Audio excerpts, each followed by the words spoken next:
Hi fellow investors. The first few months of 2020 have certainly been volatile. To recap, January commenced the year with markets down 1.7%. As fears of the coronavirus intensified, February too was negative, returning negative 9%. As economies shut and concerns increased, March returned negative 12%. Fortunately, at this stage, central bankers and governments introduced monetary and fiscal policies which stabilized economies, and the month of April proved to be positive, returning a positive 14% to investors in equities.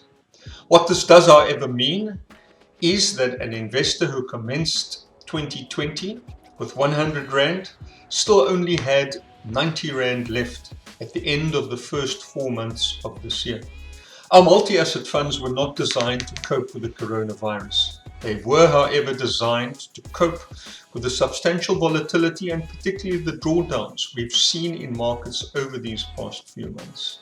As most of you would know, we've been conservatively positioned since August 2018, a function of the fact that our indicators reflected that there wasn't much value left in both local or international equities. Notwithstanding this decision, however, our funds have performed remarkably well.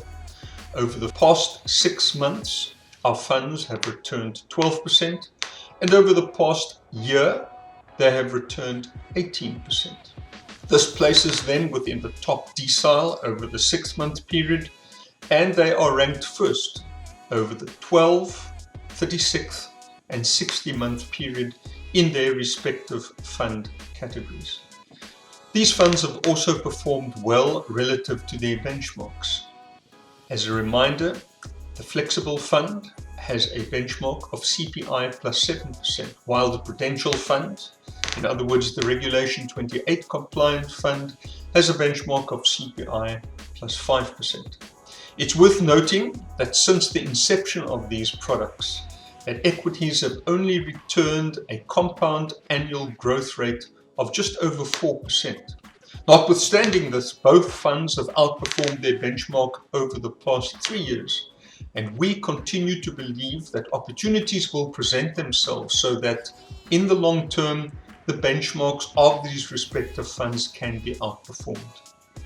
In conclusion, we remain cautiously positioned and believe that the coronavirus will still cause considerable damage, both economically and financially. We nevertheless believe, however, that opportunities will present themselves to investors to generate returns. As always, and in line with our philosophy, these returns must, however, be generated with the associated risks in mind. Our overarching commitment is to preserve your wealth. Thank you very much for your support.